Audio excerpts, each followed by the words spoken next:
سنو سنو سنو، دل لگ رہا ہے؟ میں اپنے دوستوں سے کہوں گا، کچھ لوگ میرے دوست گٹکا کھاتے ہیں، ہاں جو نہ کھاؤ۔ یہ لکھنؤ پی جی آئی میں کینسر ڈپارٹمنٹ میں گئے تھے تو دیکھا کہ وہ سر منہ ڈھکے ہوئے کینسر کے مریضوں کی، کہا کیا ہوا؟ کہنے لگے گٹکے کے کینسر ہوئے۔ ایک دو گٹکا کھانے سے کینسر نہیں ہوتا ہے، 15-20 سال کھانے سے ہوتا ہے۔ تو اس نے دکھایا دوربین سے کہ جب وہ ڈاکٹر کے پاس لے گئے تو اس نے اپنا پردہ ہٹاؤ تو اس نے اسپرے مارا، جب اسپرے مارا تو چھوٹے چھوٹے کیڑے گرے نیچے،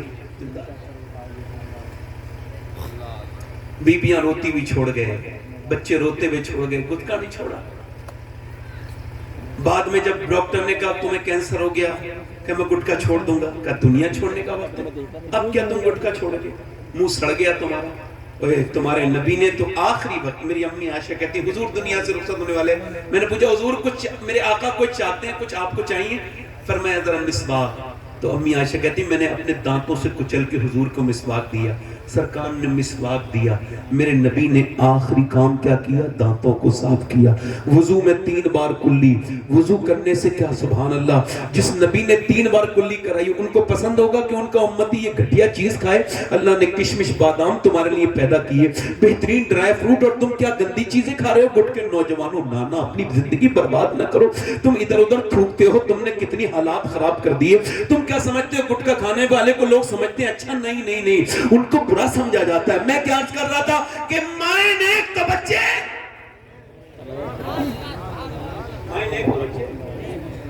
یعنی اگر ایک عورت چاہے تو پورے گھر کو جنتی،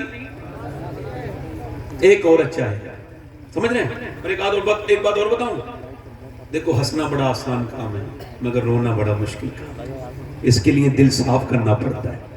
ایک شعر کہا تھا کہ یوں ہی ہر ایک بات پر روتا نہیں ہوں میں، ایک زخم میرے دل میں ہے گہرا لگا ہوا۔ مائیں نیک تو بچے، مدینے سے لشکر نکل رہا ہے اور لشکر کو سامنے جو لے کے جا رہا ہے، جو کمانڈر ہے، جو اس کا چیف ہے، جو اس لشکر کا سردار ہے، وہ سارے نبیوں کا سردار ہے۔ بلال نے آواز دے دی، حبشی رضی اللہ تعالیٰ جو جانا چاہتا ہے حضور کے ساتھ چلے۔ پورے دن عورتیں جوان لڑکے لے کے آنے لگی، صبح سے لے کے شام تک، صبح سے لے کے شام تک لانے لگی۔ صبح سے شام ہو گئی، رات میں ایک خنسا نام کی عورت رو رہی تھی مصلی بچھا کے، بچوں کی آنکھ کھلی، 2 بچے تھے، 11 سال کے، 12 سال کا، 13 سال کا۔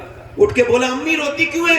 سلام پھیر کے بولی تمہیں بتانے کی بات نہیں، او امی اب ہم بڑے ہو گئے ہیں، تو ہماری بیوہ ماں ہے، ہم تیری آنکھ میں آنسو نہیں دیکھ سکتے، بول کیوں روتی ہے؟ ماں بولی بیٹے سب نے اپنے اپنے بچے حضور کو دے دیے اور عورتیں چاہتی ہیں کہ وہ شہید کی ماں بنے، میرا بھی دل کرتا ہے کہ میں بھی شہید کی ماں بن جاؤں، مگر میرے دونوں بچوں کی عمریں کم ہیں۔ اے میرے بیٹو میرے دونوں بچوں کی عمریں کم ہیں، میرا دل بھی کرتا تھا حضور کی بارگاہ میں لے جائیں۔ بچوں نے اتنا سنا، دونوں نے چھوٹی چھوٹی شمشیریں نکالی جس سے وہ کھیلتے تھے، اور دونوں گھما کے بولے چلو میری ماں لے کے چلو نبی کے پاس، ہم تیرے دودھ پر حرف نہیں آنے دیں گے، ہم تیرا نام بدنام نہیں کرنے ہونے دیں گے۔ ماں نے کہا بچے ابھی تم چھوٹے ہو، کہا چھوٹے ہیں، حضور سے محبت تو کرتے ہیں، جان دے دیں گے، لے کے چل، میرے نبی کی ہے یہ شان۔ بچہ بچہ ہے قربان، 12 سال کا، ایک 13 سال کا، 11 سال کا، ایک 13 سال کا بچہ، دونوں حضور کی بارگاہ میں چلے گئے۔ خنسا، کبھی ویکیپیڈیا پہ خنسا ڈال کے دیکھیے گا، بہت بڑی شاعرہ گزری ہے، صحابیہ گزری ہے، میرے نبی پاک کی بارگاہ میں آئی، یا رسول اللہ دونوں بچے حاضر خدمت ہیں۔ نبی نے فرمایا، میرے آقا نے فرمایا، میرے مصطفیٰ نے فرمایا خنسا تیرے بچے ابھی بہت چھوٹے ہیں، تیرے بچوں کی عمر کم ہے۔ فرمایا تو عرض کی یا رسول اللہ بڑے والے بچے کو دیکھیے۔ بڑے والے بچے نے تلوار گھما کے چلانا دکھانا شروع کر دی۔ نبی نے فرمایا بڑا والا چلا جائے گا مگر چھوٹا والا نہیں جائے گا، چھوٹا والا نہیں جائے گا۔ تو چھوٹے والے نے اپنے پنجوں کے بل اچکنا شروع کر دیا، یعنی وہ پنجوں کے بل اچکنے لگا، اپنے آپ کو اٹھانے لگا، ہائٹ بڑھانے لگا۔ نبی مسکرا کے بولے کیوں ایسا کر رہے ہو؟ تو حضور میں بھی اس کے برابر ہوں، ورنہ ابھی آپ چھوٹے ہو۔ تو رو کے بولا میری کشتی کا کرا دیجئے، میں اس کے برابر طاقت رکھتا ہوں، یہ میرا بڑا ہے، کشتی کرائیے۔ نبی نے فرمایا ٹھیک ہے۔ وہ کشتی لڑنے کے لیے اپنے بڑے بھائی کے ہاتھ پکڑتا ہے اور کہتا ہے دیکھ گرانا نہیں مجھے، دیکھ اگر میں گر گیا تو تو جیت ضرور جائے گا مگر اللہ تجھ سے ناراض ہو جائے گا، دیکھ ہم تو اکیلا شہید ہوگا تو امی خوش نہیں ہوں گی، دونوں شہید ہوں گے تو امی زیادہ خوش ہوں گی، میرے بھائی تو میرا بڑا بھائی ہے، احسان کرنا، مجھے گرانا نہیں۔ یہ کہہ کے رونے لگا۔ میرے نبی نے ان کی کشتی نہیں ہونے دی، دونوں کو الگ الگ کر دیا اور فرمایا جب تک ایسے بچے اور ایسی مائیں دنیا میں ہیں کوئی اسلام کا بال بھی کا نہیں کر سکتا ہے۔ کوئی اسلام کا بال بھی کا، اسلام کا بال بھی کا۔ ماں نے اپنے بچوں کو پیار کیا، کہا لاؤ آخری بار پیار کر لوں، ادھر دیکھو آخری بار، اور توجہ زور سے تو بولو سبحان اللہ، آخری بار پیار کر لوں، بیوہ ہوں میں، تیرے باپ کے مرنے کے بعد بچوں، تمہارے باپ کے مرنے کے بعد میں نے بڑی میں نے مزدوریاں کی، میں نے لوگوں کی خدمتیں کی، میں نے گھروں میں جھاڑویں لگائی، تب تمہیں پالا ہے مگر اپنے بڑھاپے کی لاٹھی نہیں بنائی، میں نے یہ پالا تھا کہ جب تم بڑے ہو جاؤ تو شہید ہو جاؤ میدان جنگ میں، تو قیامت کے دن تمہارے ماں اللہ کی بارگاہ میں حاضر ہو تو کہہ دے میرے مالک میں نے 2 بچے تیرے دین کے لیے پال کے دیے تھے، میرے بچوں میں تمہارا انتظام نہیں کروں گی، واپس آنا مت آنا، مگر ایک بات کا خیال رکھنا، تمہاری ماں کی وصیت ہے جب جنگ میں جاؤ تو بچے ہو بھاگنا نہیں، ڈرنا نہیں، جتنے بھی زخم آئے سینے پہ آنے چاہیے تاکہ لوگ دیکھیں تو سمجھ جائیں کہ مدینے کی عورتیں بزدل پیدا نہیں کرتی، شیر دل پیدا کرتی ہیں۔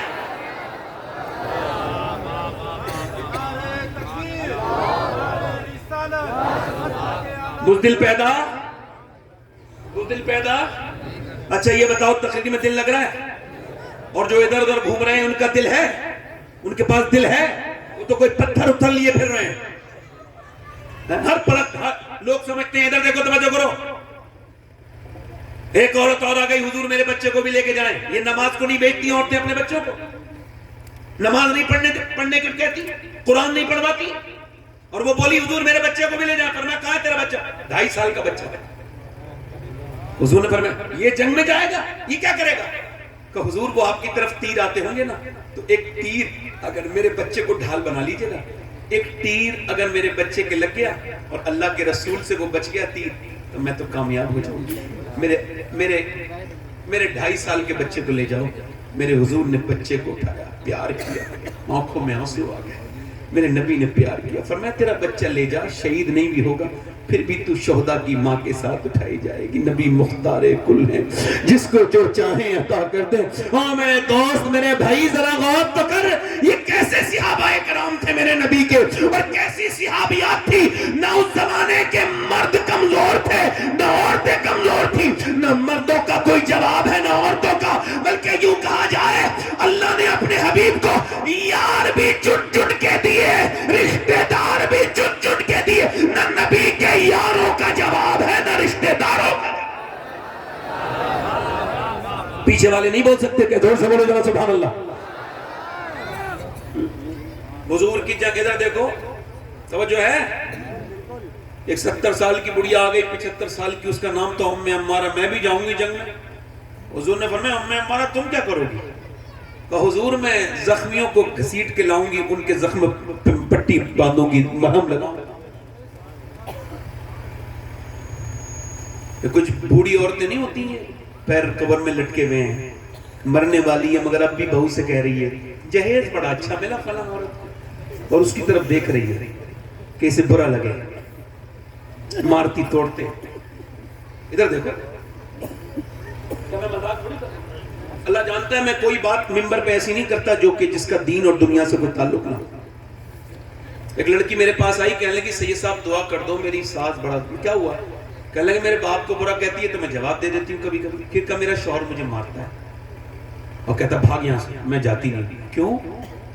رو کے بولی اس وجہ سے کہ میرا باپ بہت کمزور ہے، بوڑھا ہو گیا ہے، اور بھائی مجھ سے بات نہیں کرتے اپنی دنیا میں، تو مجھے سننا پڑتا ہے۔ میں کہتا ہوں فیس بک کے لیے ٹائم نکالنے والوں، یوٹیوب کے لیے ٹائم نکالنے والوں، 10 منٹ سگی بہن کو بھی فون کر لیا کرو، تم فون کرو گے تو اس کی عزت بڑھ جائے گی. تمہارے ساتھ کی پلی بڑی ہے, تمہاری بہن ہے. عرض کی یا رسول اللہ میری ماں نہیں ہے, پھر کہاں مجھے ماں کی محبت ملے گی؟ فرمایا اپنی بڑی بہن کی آنکھوں میں دیکھ لے, اس کے دل میں اللہ نے تیرے لیے محبت وہی رکھی ہے جو تیری ماں. آج بہنیں انجان ہو گئیں, بیٹیاں. اور ایک بات اور یاد رکھنا, جنہوں نے غریبوں کی بیٹیوں پر ظلم کیا ہے, میرے نبی فرماتے ہیں آخری حج کے موقع پہ میں صحابہ تمہیں دو لوگوں سے ڈراتا ہوں, ایک تو تم اپنی بیوی پہ ظلم مت کرنا, ایک اپنے یہاں کام کرنے والے نوکر پہ مزدور پہ ظلم مت کرنا. دو سے تمہیں ڈراتا ہوں, انہیں ماننا نہیں توڑنا نہیں. کسی کی بیٹی کو ماننے والوں کو شرم نہیں آتی, ظلم کرتے اور کہتے ہو برکت نہیں آ رہی. جہاں ایک بیوہ ایک کمزور عورت رو رہی ہو اس سے کیا مانگتے ہو کہ کچھ لے کے نہیں آئی, وہ تو خود تیرے گھر برتن مانج کے کھا رہی ہے. نوکر والی زندگی اتنی سختی تو تجھے ملے گی بھی کوئی نہیں. یہ عورتیں ذرا شرم کریں, بوڑھی عورتیں اپنی آخرت کے بارے میں سوچیں. جو کمزور غریب لڑکیوں کو دل دکھاتی ہیں, مالداروں کو کوئی کچھ نہیں کہتا. خیر میری بات سنو, ام عمارہ جنگ میں چلی گئی اور حضور کے اوپر حملہ ہو گیا تو صحابہ نے حضور کو بیچ میں اپنے لے لیا گھیرے میں, اور کافر بڑھ رہے تھے آگے. تو ام عمارہ تلوار لے کے سوت کے کھڑی ہو گئی. 70 سال کی بوڑھی, بال بالکل سفید, بالکل کمزور لگ رہی ہے, مگر میاں شیرنی کی طرح تلوار لے کے کھڑی ہوئی. کافر ہوتے بزدل, جا کے اس کے اوپر حملہ کیا. ایک آیا تلوار پھینک کے گردن کاٹی, دوسرا آیا دو ٹکڑے کر دیے, تیسرا آیا گرا دیا. اسے عورت سمجھ کے 7 نے حملے کیے اور 7 لاشوں کو زمین پہ ایسا تڑپایا. اور اس کے بعد جب کافروں نے دیکھا تو بھاگنے لگے. بھگدڑ مچ گئی. کہا کیا ہوا؟ کہا ہم ان سے نہیں جیت سکتے مسلمانوں سے. کہا کیوں؟ کہا جب 70 سال کی بوڑھی ام عمارہ کی تلوار میں اتنی دھار ہے تو پھر علی کی تلوار کا عالم کیا ہوگا؟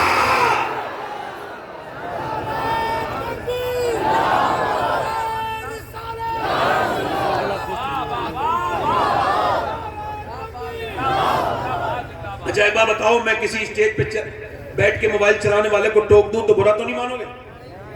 جلدی بولو, توجہ ہے کہ نہیں؟ میرا حق ہے کہ نہیں؟ دل لگا کے بولو, مسکرا کے بولو, دل لگا کے بولو. میں جب تقریر کرتا ہوں تو میری آئی سائٹ یہ ہائی ہو جاتی ہے. ایک ایک آدمی کو دیکھ رہا ہوں میں, اور جنہیں میں نہیں دیکھ پا رہا ہوں اسے میرا رب دیکھ رہا ہے.